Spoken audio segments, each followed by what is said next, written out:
All right, so welcome everybody this evening Yeah. to Study Hall.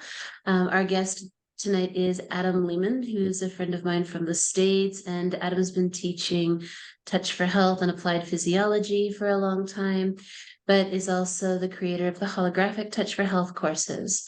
And so some of you may know he's going to be here in Costa Rica teaching Holographic Touch for Health with us in January. So if you're interested in a sunny break where you will not get all the snow and you will not be huddled under blankets, um, then you might want to look at coming and doing that with us soon. But we invited him here this evening just to talk to us a little bit about what Holographic Touch for Health is and give us a little bit of a clue about his background.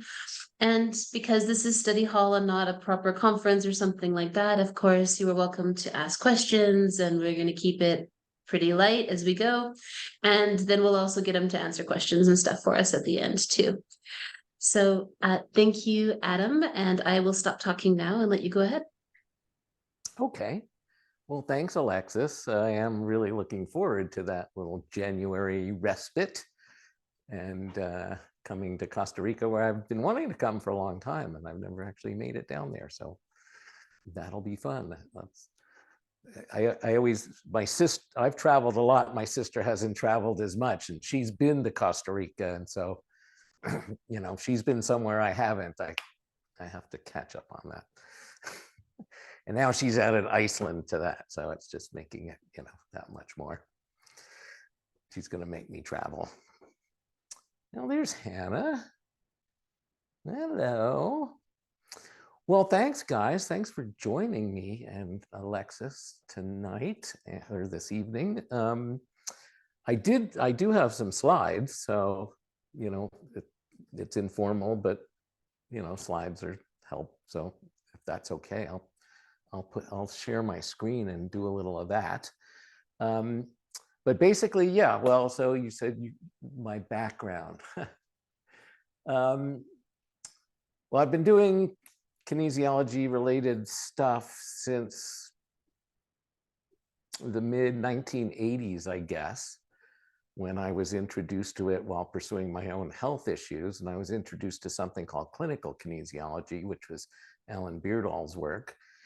And I just became quite fascinated with it all. And so I decided to pursue that and started traveling anywhere I could take workshops, and did thousands of hours, literally, of workshops all over the world. And Alexis mentioned applied physiology. Anybody familiar with applied physiology? I know Gary is. Yeah, a couple of people. Okay. Yeah. So I was like the main instructor of that for 20 years or more internationally, and advanced trainer, instructor trainer, and all that kind of stuff. So that kind of dominated my life for a long time. And then things changed, and I started creating my own programs. And so, and yet obviously, that was a big influence on me. Applied physiology was, I had done Touch for Health and One Brain and, you know, several other types of kinesiologies. And I ended up in Australia, actually doing a 6-month applied physiology intensive. And that's where I met Charles Krebs and ended up working at his clinic down there and all that kind of stuff. And applied physiology was the first series of workshops or trainings where they actually started explaining to me, you know, why things work the way they do. And because I would always ask in various classes and stuff, and I'd usually get responses like, don't worry about it, just trust the process. And that was fine, because I had been introduced to clinical kinesiology, as I said, and for my own health, and it worked.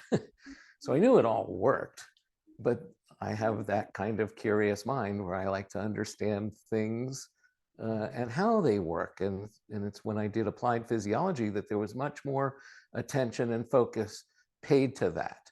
And so I've always tried to carry that on in my own teaching, regardless of what I'm teaching, um, and follow that model through with my own programs. And the holographic model, as we're going to learn, comes out of applied physiology, but through my experience of it, and for those couple of decades plus, allowed me to present it in my own way without, invading, invasively stealing stuff and things like that, because I'm not a fan of that.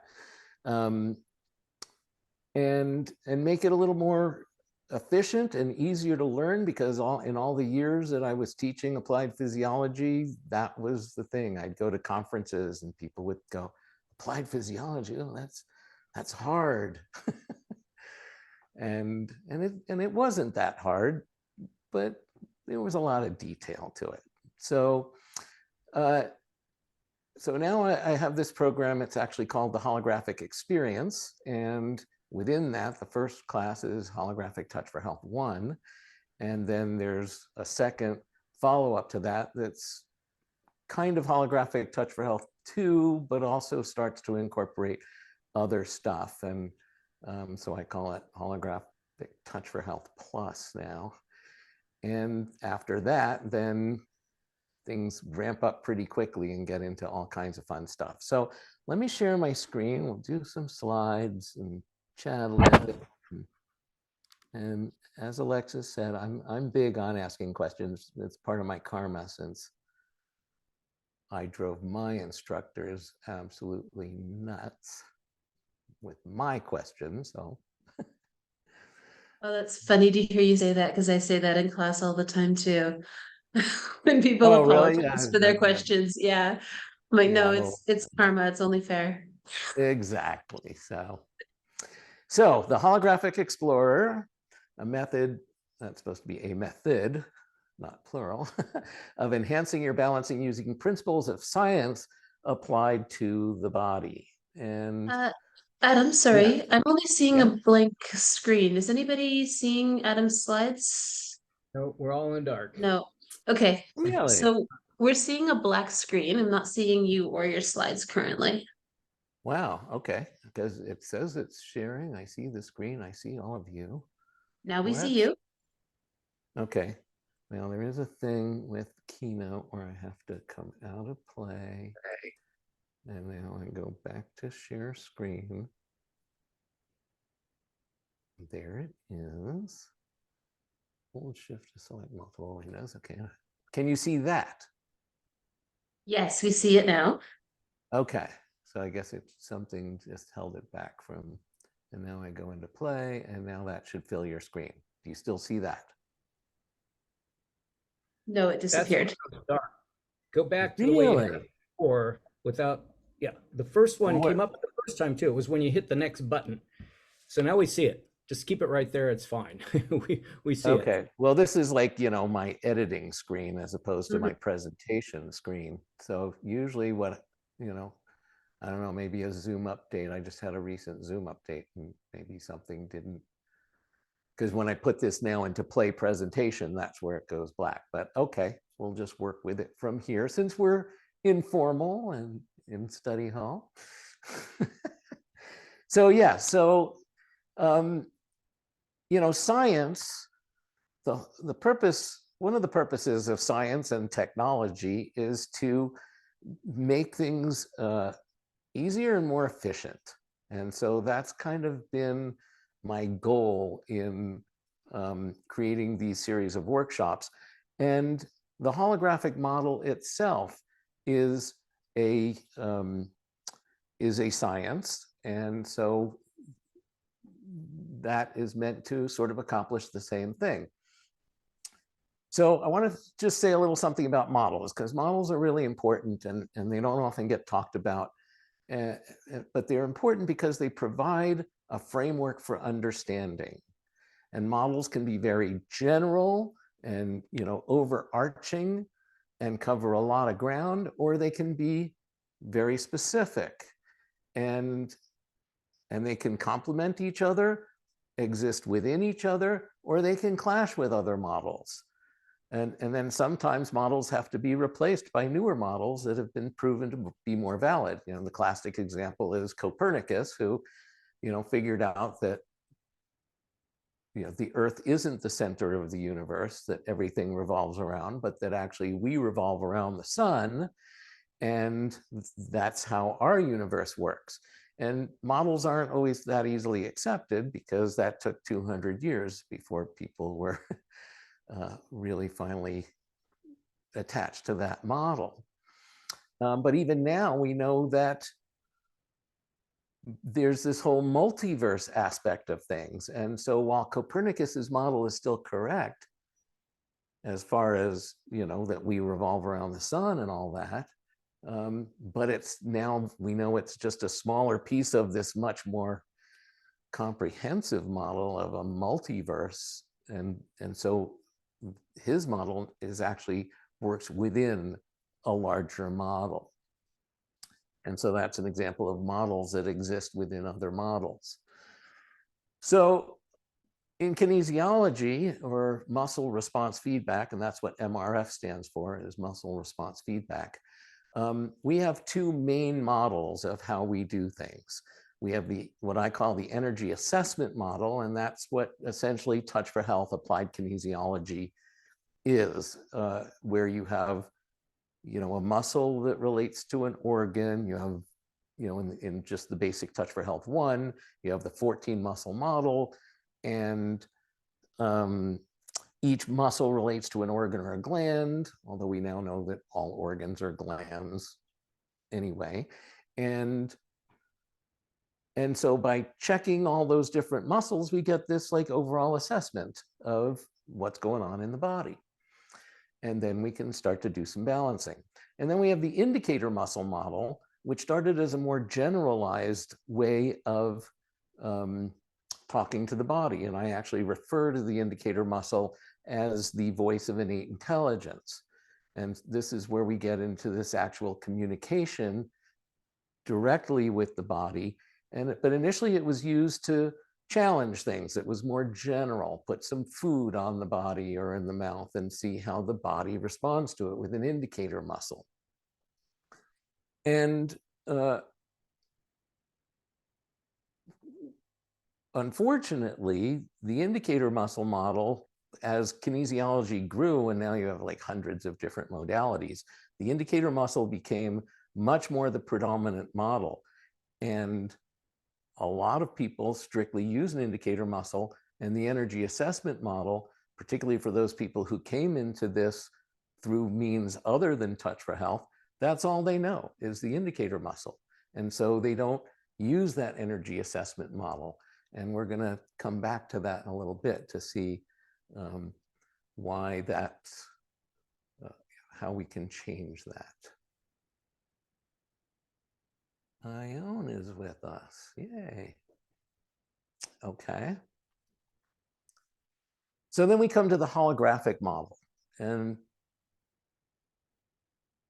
that's what it is. It's kind of interesting because as it was developed through applied physiology, it works as a model within the kinesiology models, but you can also make a case for a lot of things operating within the holographic model, because I mean, we live in this holographic universe in a lot of ways, and you experience the world, and a hologram, as you know, is a 3D representation of something, and we experience the world in 3D, and it's very much defined by relationships. And pretty much everything you do is defined by relationships. You know, in order to even see something, it involves another object, light hitting that object, and then you relating to that combination of things. And these, you know, and the thing about relationships is they provide perspective, and perspectives are created through comparisons. And in order to compare something, you need to have more than one thing to compare, and that's what gives you your relationship. And your senses are mostly relationship based. I mean, the reason you see things in 3 dimensions is because you have 2 eyes. And the reason you hear 3-dimensionally is because you have 2 ears, and which allows us to see and hear distance and put things in perspective in relationship to this, 3-dimensional space. I haven't quite figured out the 2 nostril part.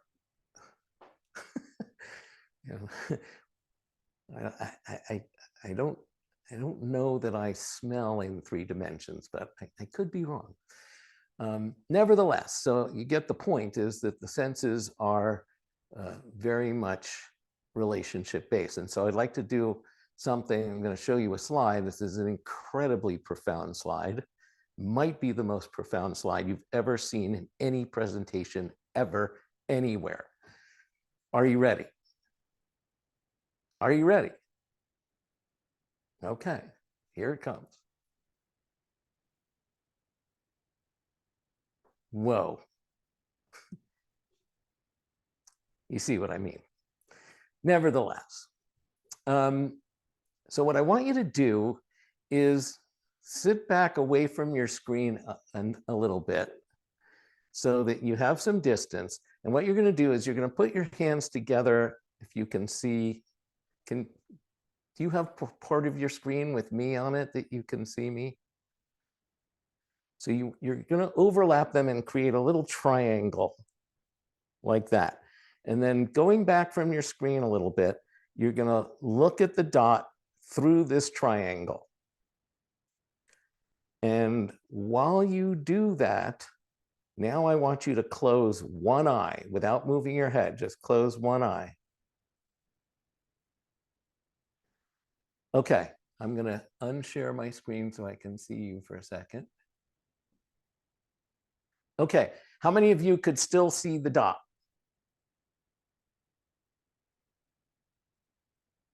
Okay, is there anybody that could not see the dot? In one eye I could, in one eye I couldn't. Well, you're only supposed to look at one eye at this point. But so when you closed one eye, so 3 people raised their hands and said they couldn't see the dot. It's always an interesting thing. That will happen. And I'll explain to you why. I'm going to go back to sharing screen. Oh, right, I don't have to do that now. So share screen. Okay, so let's do it again. Have with both eyes open, look at the dot.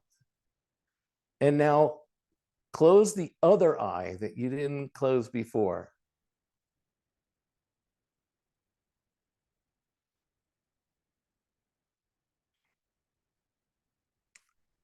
Okay, I'm going to stop sharing again. Okay, so the 3 people that couldn't see it the first time, could you see it this time? Raise your hand. Yes. Interesting. Okay. And all of those of you that could see it the first time, now you couldn't see the dot, right? This is yes. This is no.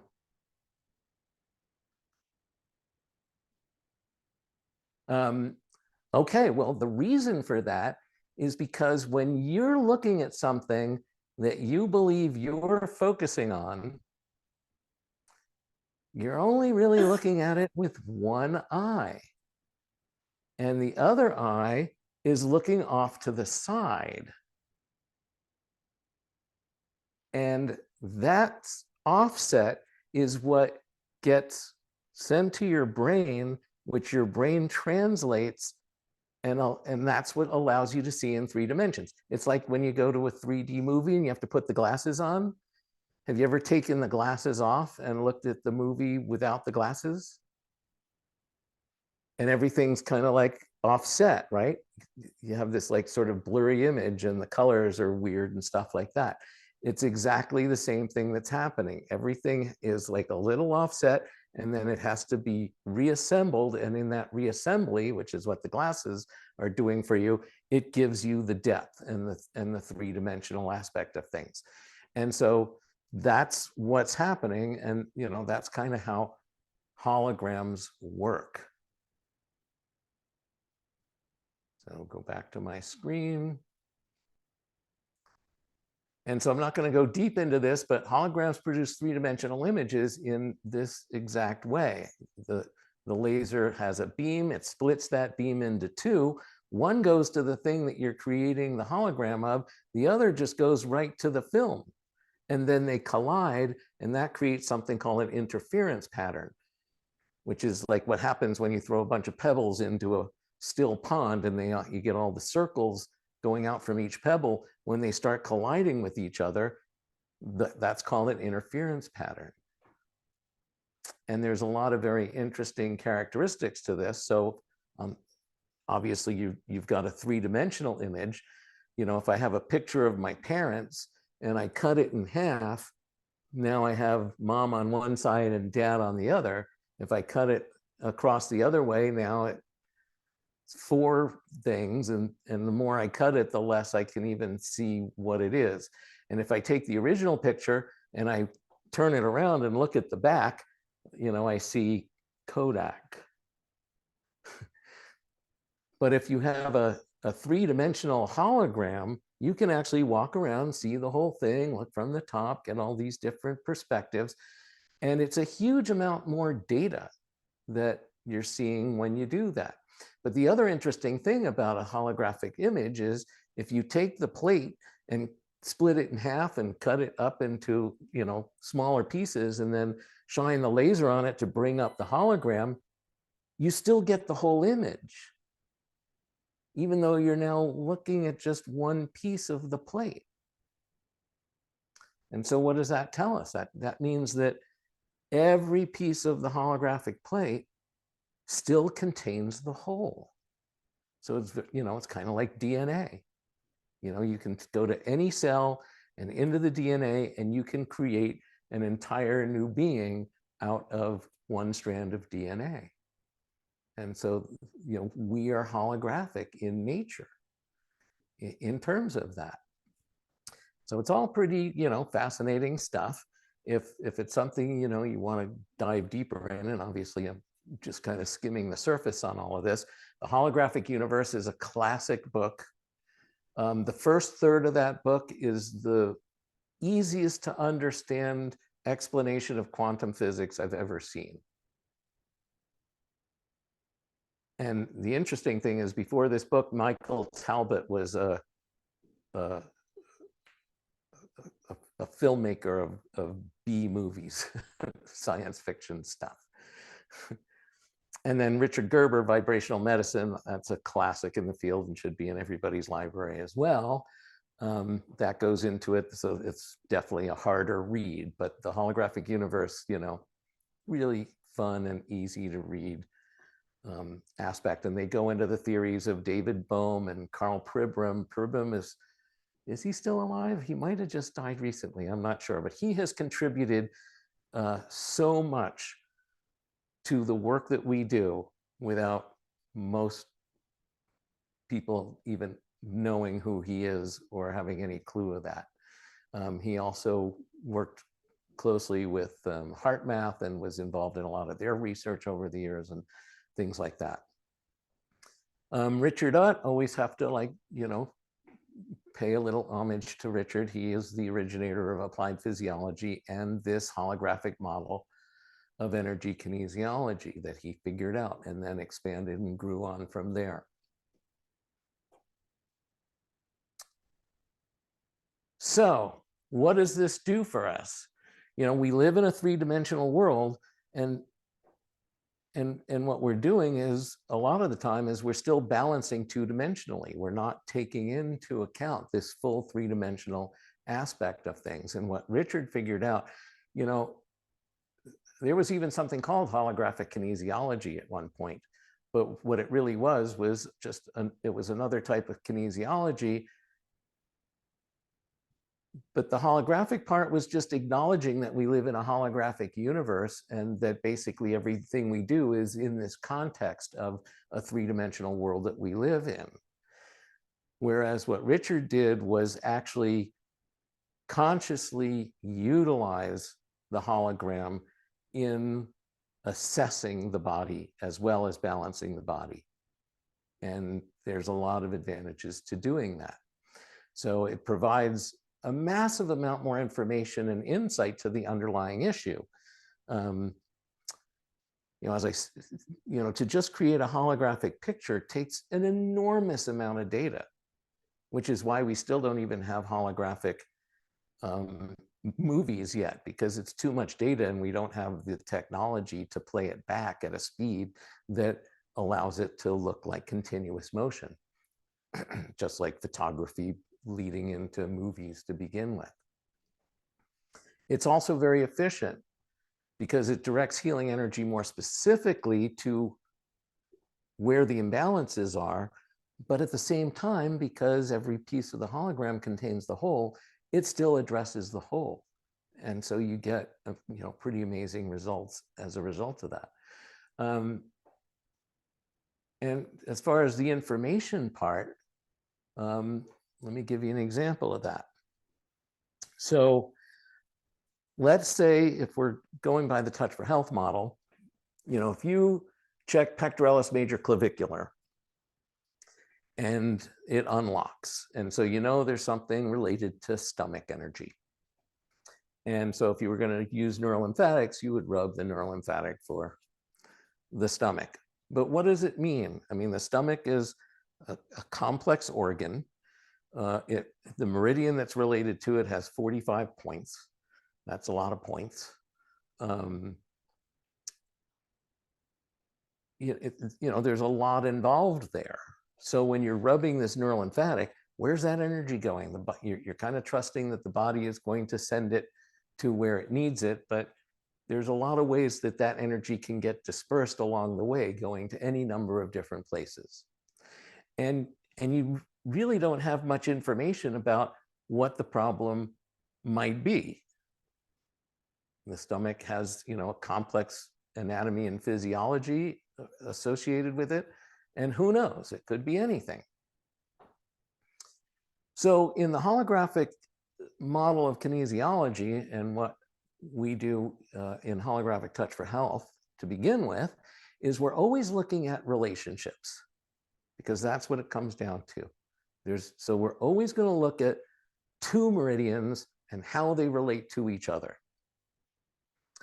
So if I identify there's an issue with pectoralis major clavicular, and then I find another meridian, and going by holographic language, the first meridian is called the object meridian, the second meridian is called the reference meridian, just like the laser beams are called the object beam and the reference beam. And so let's say I come up with gallbladder, and so now I'm looking at this relationship between stomach and gallbladder.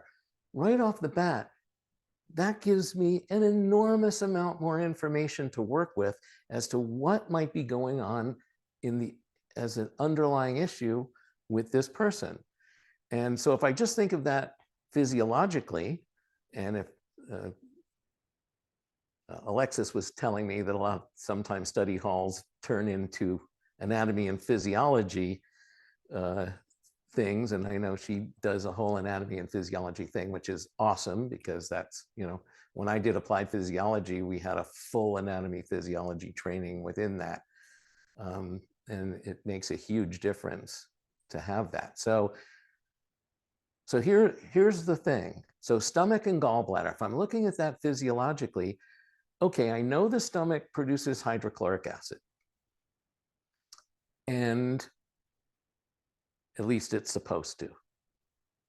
But there is what I would consider probably an epidemic of lack of hydrochloric acid in most Western societies.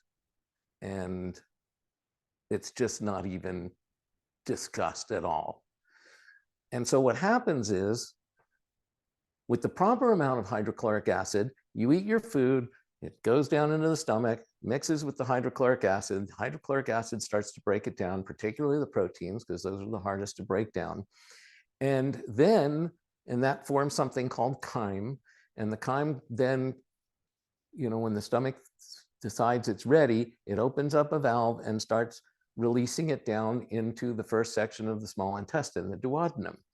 And in the duodenum, the important thing there, because hydrochloric acid is one of the strongest acids known to man, if not the strongest. And so the lining of the stomach is specifically designed to be able to handle that. But the lining of the small intestine is not. And so when the chyme drops into the small intestine, it's really important that, it's been diluted at that point because of all the food, but it's still acidic in nature.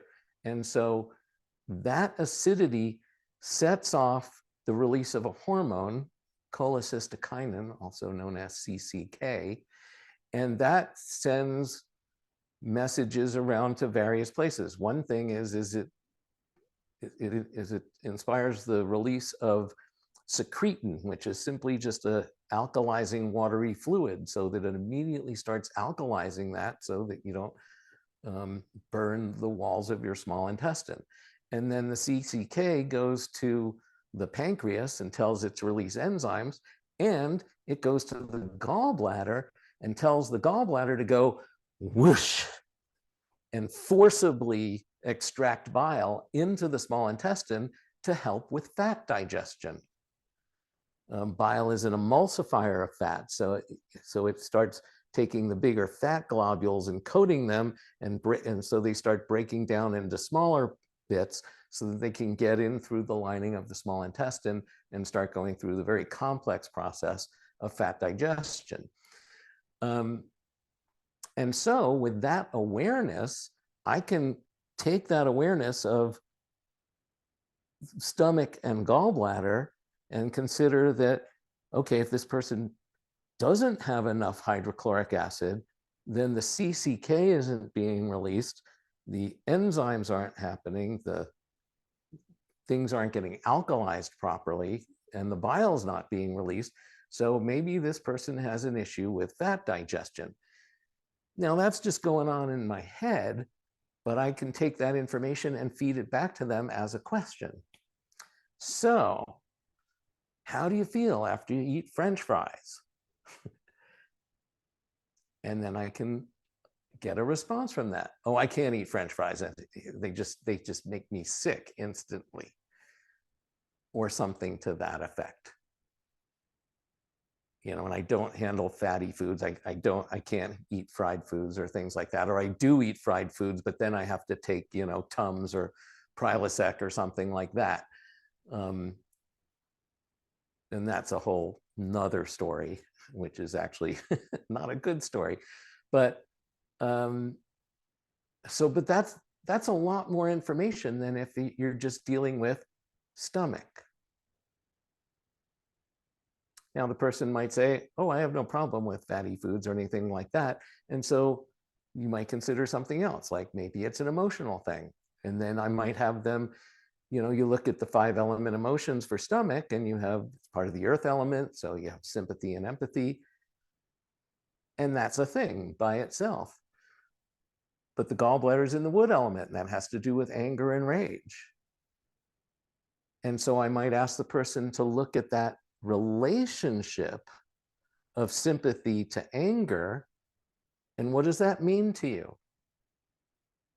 And you will get amazing stories, because now, it's not just sympathy, it's sympathy and anger. Yeah, I help my husband and my family, and I'm always helping my friends, but then when I need something, does anybody come and help me? No, and it really pisses me off. So it's a different story than if you were just asking about sympathy. So this aspect of relationships and what this always looking at 2 meridians provides you right from the beginning is huge. And it's a model, but it's a model that works really well. So let's say if I was going to be doing neurolymphatics, now instead of just rubbing the stomach neurolymphatic, you're going to rub stomach and gallbladder neurolymphatics together. And so that information of what you're balancing is now being directed specifically to the relationship that's out of balance. And therefore, it's going to be much more effective in that way while still addressing the whole.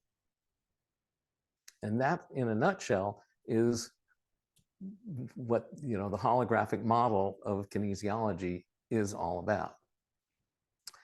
And that's what gets taught in these first two classes. That's obviously just about the most basic part of it. But that's what we're going to be focusing on. So, so what's in these courses? Well, they're IKC approved courses. So Holographic Experience Level 1, Holographic Touch for Health, is a 2-day training. And so it's approved for 16 credits. In the US and Canada and some other countries, I think, this actually now counts as a Touch for Health update when you've taken one of their sanctioned updates at least once prior. And so this course actually counts as a Touch for Health update course, which is pretty cool. And it's a lot more fun than going to your 5th Touch for Health update course. And as well, one reason for that is coming from the applied physiology model of looking at the why and not just the how. We go into deep dives into how things work. Model more about models and their importance.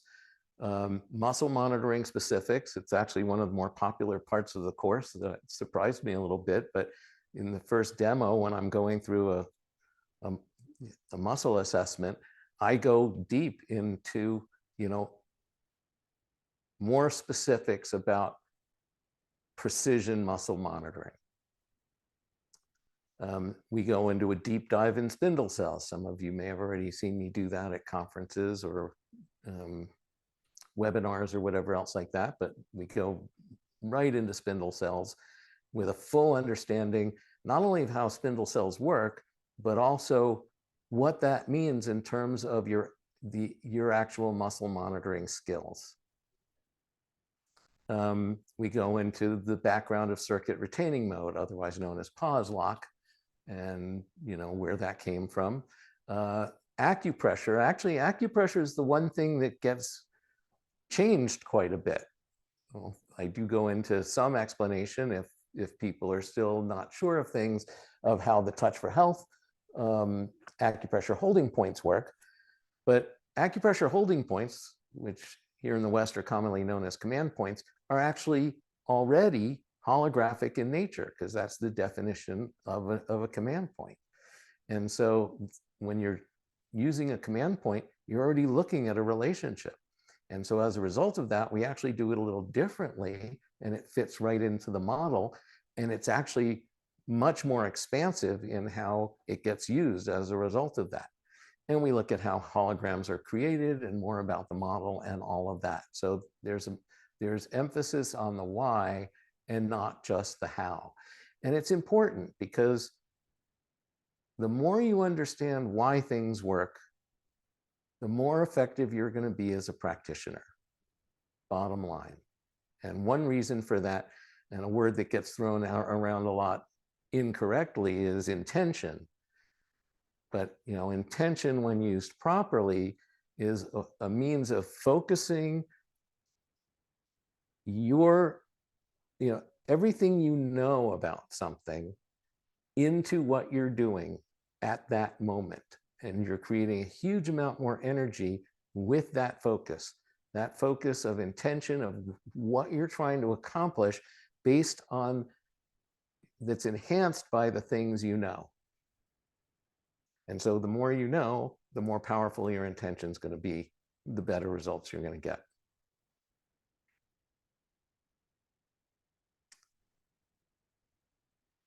So in level 1, we use a 16 muscle model, not a 14 muscle model.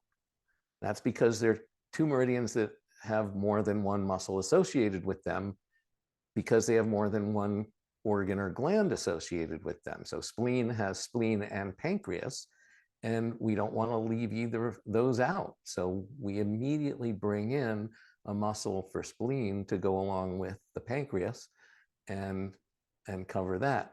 And then triple heater, in Touch for Health, you have two of the three things. You have thyroid and adrenals. Thyroid is in one and adrenals comes later. So we immediately bring that muscle in and use that along with our central and governing muscles. And this is an integrative approach. So we actually do that, in Touch for Health, you check central and governing, and then you never see them again. You just check it at the beginning to make sure they're clear. And then everything else in Touch for Health doesn't use those at all. But that's your brain and your central nervous system. It's kind of important.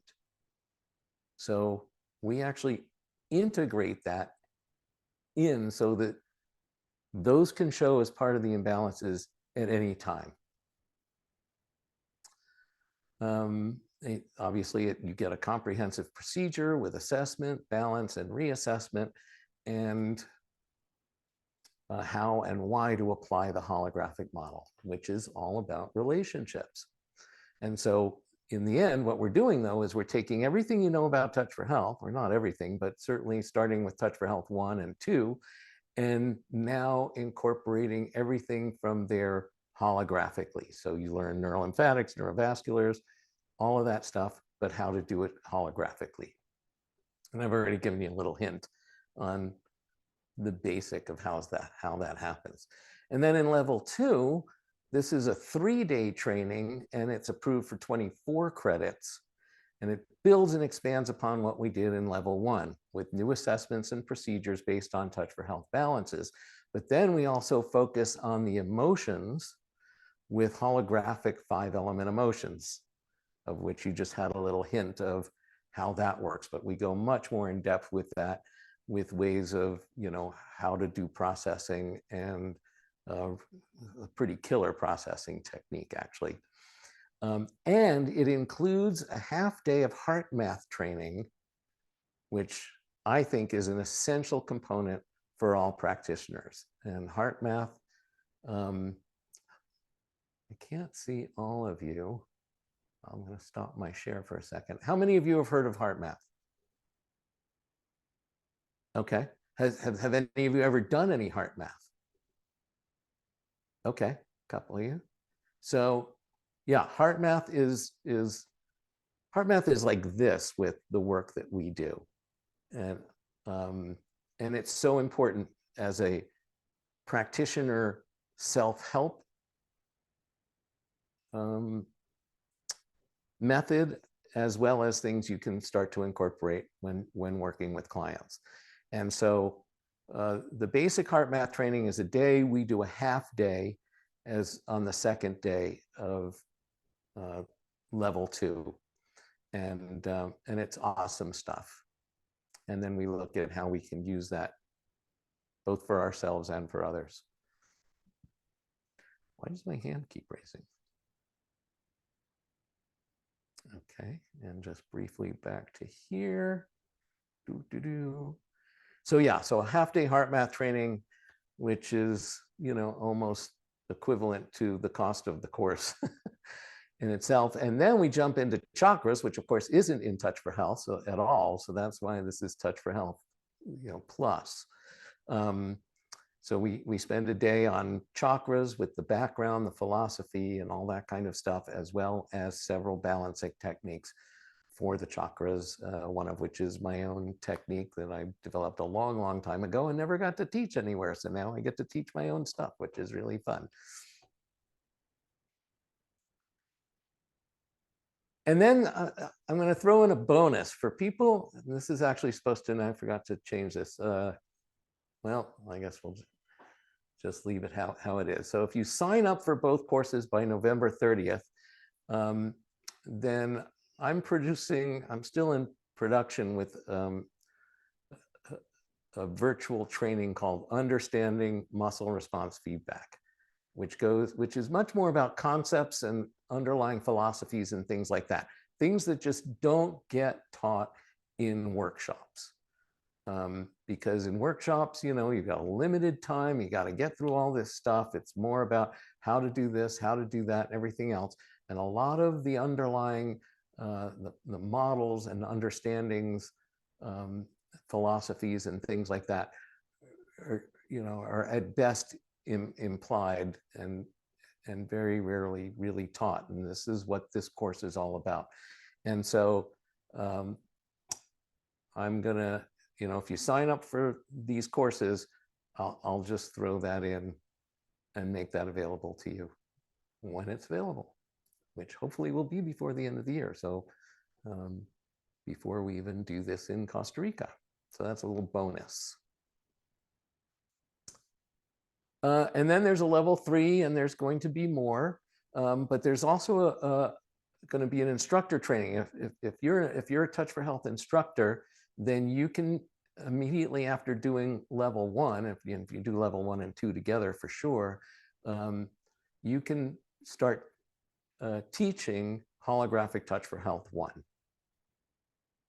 It's a 2-day training with an assessment. So based on the assessment, you know, you might have to be a provisional instructor and do a little more work, or you become a full instructor and can immediately go and have that to add, so that when you've taught your students through Touch for Health, now you've got like that next level that you can offer them. And you can provide your students with IKC certificates for that class as a certified instructor. So it's a great next step for your students. And then Holographic level 3 brings in more advanced methods. And now we're beyond Touch for Health. We bring in tuning forks, something called the Centix emotions balance, a multi-dimensional amygdala formatting balance, and more. And so that multi-dimensional amygdala formatting is not the same as Richard's that is used, you know, in a lot of different kinesiologies now. It goes kind of to the next level up from there. So that's what's in the courses. And so basically this is an advanced approach to basic techniques. And what this does is it really helps to build practitioner confidence by providing a foundation of better understanding and excellent results, and then sets you up for not only more holographic trainings in the holographic experience, but it gives you the underlying model that allows you to jump into more advanced holographic based trainings, whether applied physiology or stuff from Hugo or whatever like that.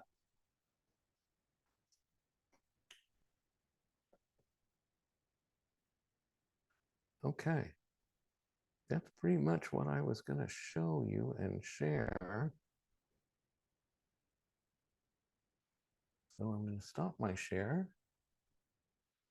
Took a little longer than I was hoping to take, although we were talking for a while before that. How's everybody doing? Okay, so does anybody have any questions? How many of you are Touch for Health instructors? Okay. Cool. So I don't know, you know, that if the instructor training is something that's of interest to you, then that can be available. And for people that have done some Touch for Health, maybe 1 through 4, and are getting ready to do their, what's it called? Proficiency. That's it, proficiency, so that they can become instructors. I still allow them to do the instructor training with the understanding that once they become a Touch for Health instructor after their proficiency, that then they can, you know, go on from there and still be a holographic Touch for Health 1 instructor. That's good to know. We have proficiency in Touch for Health instructor training coming up here in December. Just throwing that out there too. Oh, If awesome. you want to spend the entire winter in Costa Rica, you can come do proficiency. You can do Touch for Health instructor training. You can go spend a couple weeks on the beach and then show up for Adam's classes. So Yeah, pay for the practitioner that's what I'm retreat. talking about. Absolutely. Yeah. So what'd y'all think of that? Any thoughts, any comments, any questions? Let's open this up to, an informal discussion of all things kinesiology and holographic. Yes, Lisa. I have a question. When you talked about finding the stomach meridian, Yes.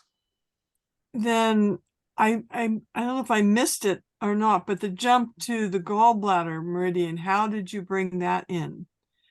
Did you Okay, so just go back and test the muscles then? no, so we identify those things with alarm points, but so yeah, I'm glad you brought that up because it does bring something that I wanted to talk about and somewhere missed along the way. So as I mentioned at the beginning of the presentation, the indicator muscle model has become very prevalent in modern energy/specialized kinesiology. And if you haven't taken Touch for Health, and even if you have, that use of the muscles that relate to the organs and glands kind of just disappears along the wayside. And so what this does is it actually integrates the two models. And I would encourage you to if you have Touch for Health and you've learned a lot of other kinesiologies as well, I would encourage you to start doing this if you don't already. But in what I've observed over a lot of years is most people don't do this. So if you're using the alarm points to find a meridian that's out of balance, as soon as you find that meridian, and maybe you put it into pause lock or whatever you do, immediately go to the muscle of that model of that meridian and add it to the circuit. It's really easy to do, and it's critical information because an alarm point is a pointer. It's an alarm, and a lot of the alarm points aren't even on the meridian that they're alarming for. So, and an alarm point contains a lot of information. It contains the whole meridian of what it's alarming for, its related organ and or gland, and everything, all this other stuff involved with that. But the muscle is the direct neurological representation of the organ or gland that's being represented by the alarm point. So if you want to bring that in, you want to put the muscle in. That was George Goodhart's very first discovery that led to applied kinesiology, was that muscles are related to organs and glands and not just, neurological connections to the level of the spine. So putting that into the circuit adds a huge amount more information that then is going to get balanced when you do your balancing technique. So here's how your most basic holographic connection works. You go through the alarm points, you find a meridian, let's say stomach. So now I'm going to put that stomach muscle into circuit. And then I'm going to go through the alarm points again to find another meridian immediately. Like the next thing you do, put that muscle in, find another meridian. In that example, it was gallbladder. And you can add that to the circuit depending on how advanced you're working in, kinesiologies. And that gives you your relationship. And I think that that's the answer to your question right there. Hang on, I just want to make sure with Lisa. Did that answer your question? Yeah, so if you do that, Yeah. then you assume that there's a relationship there. Not assuming it, the body's told me there is. Okay, because I do brain integration I don't do Touch for Health, and we can find a lot of different things. And sometimes a number of meridians will show up inside a balance. But are you saying if that's the case, that all of those meridians that showed up have a relationship? Okay, so, when you're using as I mentioned, I refer to the indicator muscle as the voice of innate intelligence. I used to call it the voice of subconscious and kind of expanded on that, but nevertheless. And so it's our way of directly communicating with the body. What I'm talking about here is, you can put an issue in and then start looking for the holographic information, or you can just do it in the clear. Like I just start checking meridians, find a muscle. So it depends on what the context is, because, once you're using an indicator muscle, you're setting up a conversation, and a conversation is based on context. So if you're setting up a context of some aspect of brain integration, then you have to consider that context. Nevertheless, you can set up that context, that as an issue. Let's say you're working with Broca's area and doing something there, and you use the points from brain integration and put that all into circuit. You can then at that point do the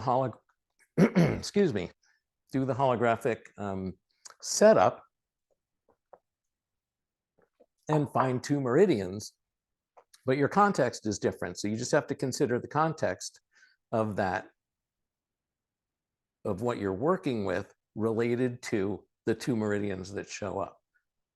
But yet it's still going to give you this 3-dimensional perspective. And even if you don't fully understand it, when how it relates contextually to Broca's area, the body does. And it's going to work with it much more efficiently in that way. Okay, thank you. And so when you find a meridian show up, do you typically look for another one, or you're going to go through all the alarm points and see what shows up? I missed a key word in the beginning of that. So when I find a meridian, can you say that again?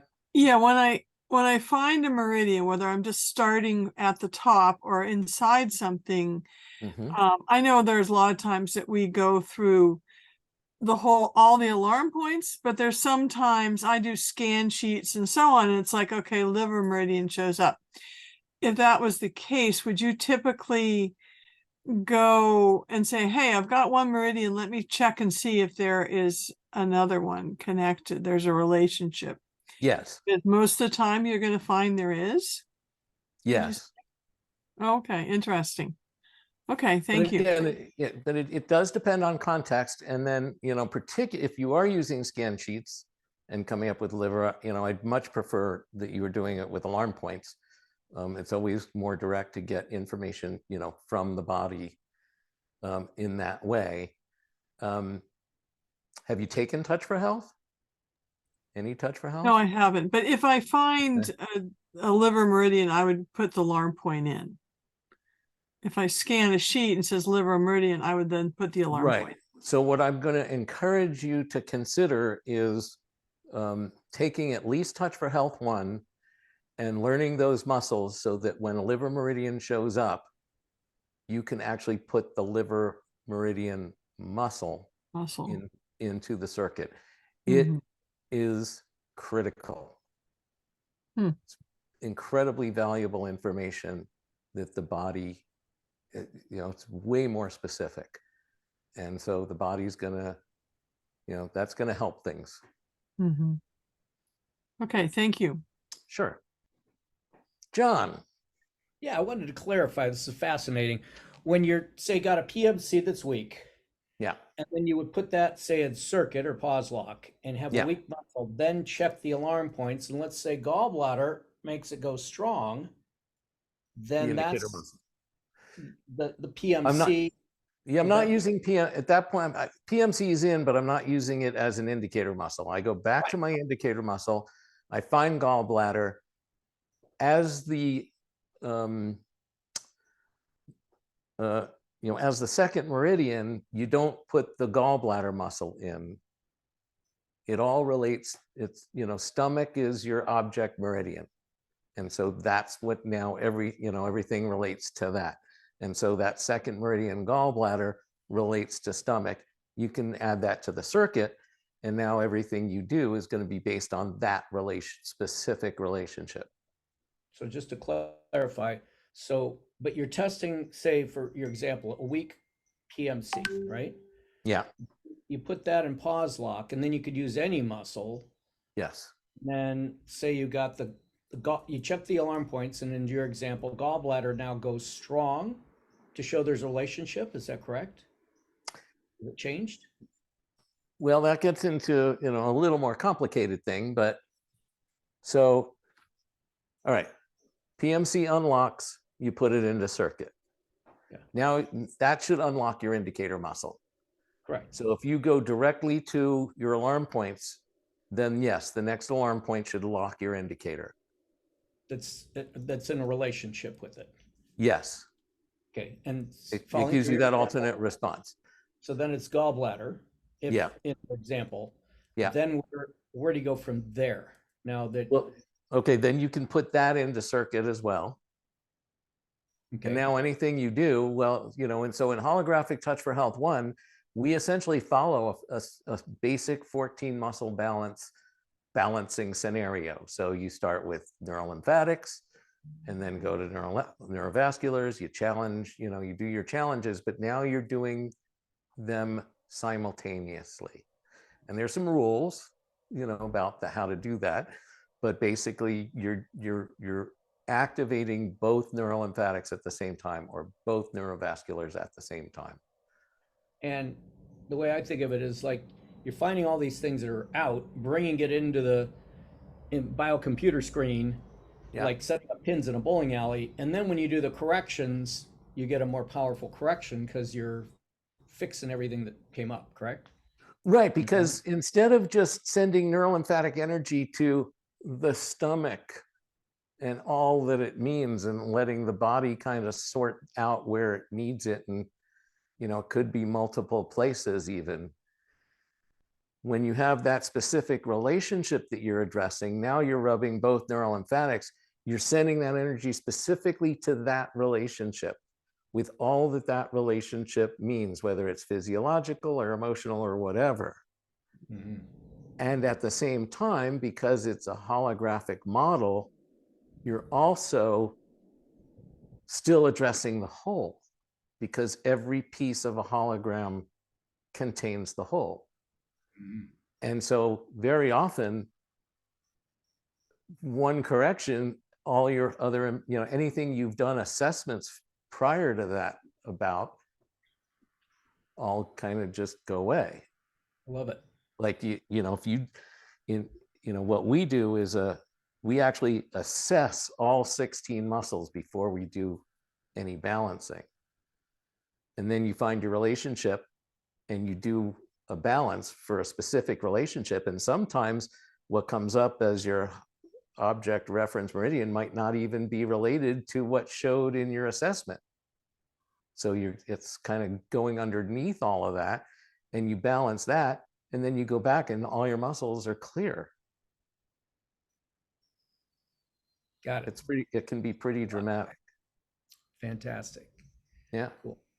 I got to scoot to another Zoom that's waiting for me, but this has been tremendous. And let's stay in touch. I love what you're doing. Come to Costa Rica and bring your harmonica. I will. I'm going to ICAK, and I got other things in January. So what are the dates again? 19th to 25th-ish. Sounds right. It's IKC has got their winter meeting in Florida, and then I'm going to Guatemala on the 5th of February. Going to be doing some things down there for a week. So well, we'll get you out in time for Guatemala. Another time. Yeah, this will be way more fun than IKC. Okay, they're shooting a movie, by the way. They're putting a documentary movie together, like to send to the masses, to get AK out there, by the way. They're doing that Okay. week. So it's going to be great. Okay, well, Awesome. All right. Well, thanks for success. coming, John. Appreciate it. Yeah, loving Always it. good to see Love you. the great work. Cheers, mate. Hey, John. Bye. I had a question. Someone asked me last week, and I held on to it to just ask you. Yes. We were talking about in last week's study hall, the upcoming classes and this event, and someone asked whether the heart math section would be recorded and available online, either way. Because I know we've talked about possibly doing heart math in, like 2 parts, because that part of it is in holographic, and I wasn't sure if you had a plan for that. But some people might be interested in doing it online, even if they couldn't make the whole class here. Okay, that's a very interesting question. I would have to check with heart math as to, the rules there. They've been mutable over the last number of years. My guess is, at the very least, they could do it live.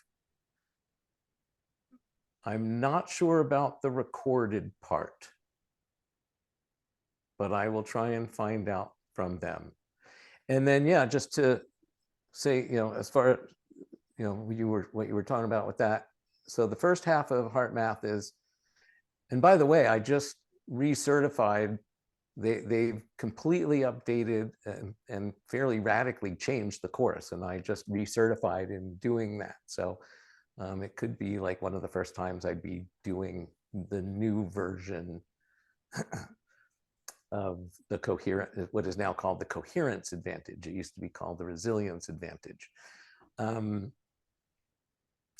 So what I often do is teach the half day on the morning of the second day of level 2. And then after the class is over, after 3 days, then on the 4th day is usually an off day. But if people want to do the rest of heart math, then I offer it maybe in the late in the afternoon of that off day before doing the instructor training. Did we just lose? Oh, there you are. Something just shifted.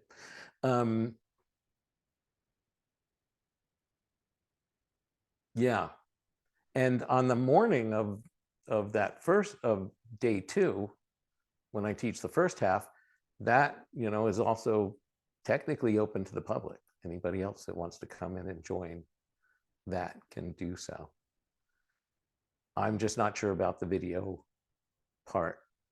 But okay, so probably not recorded, but it might be possible to do just the heart math portion online. And you can get back to me when you know more. Yeah, well, we could definitely do it online live. If people come live, people from other places want to come and do it live, then yeah, we could probably sort that out. I don't know. I see some. I know we're running a little late here, and we have some chat stuff. Well, and I didn't see. People are dropping off now because it's a little bit late. Maybe what we will do, if it's all right, is we'll end the recording and we can allow people to kind of stick around and chat if they want to. Is there anything else that you want to say, Adam, before we turn off the recording? Well, just want to thank you all for showing up and being here this evening. It's always fun to offer this to people. I hope to see you in Costa Rica in January, because we're going to have, and this, I guess I forgot to mention this, we're going to have a lot of fun. Because, that's important too. So yeah, the classes are really fun. We get down into a lot of different stuff, and we'll be in Costa Rica. So what gets better than that? Thank you. Did anybody else have like any burning questions related to what we've been talking about that they want to get in before we stop the recording? No? Cheryl, you going to show your face or what?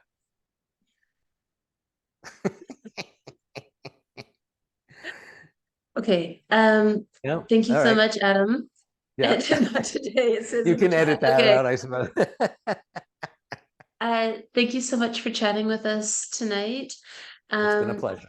People can register for the classes through our website, which is gemskinesiologycollege.com. I'm going to make sure that the link to the right page is with the recording on YouTube when it goes out. And also, if you're not already on our newsletter list, you might want to sign up for that. You can do that through the website or by contacting Hannah. And we just send that out twice a month, and then you'll get the updates about things like these classes, and we can make sure we keep you posted about all the great stuff coming up. I suppose Okay, before you stop, yeah. and since you mentioned it, I suppose I should throw in a little plug myself, and you can join my mailing list by going to kinesiohealth.com and joining my mailing list from there. And then you'll get occasional emails about all kinds of things going on. And I fairly recently joined Instagram, but have not been active. But my intent is to get active. So if you're on Instagram and you want to follow me, that'd be cool too. We'll link your website in the doobly-doo as well on YouTube. All right. Doobly-doo. Doobly-doo. Thank you. I'm going to turn off the recording.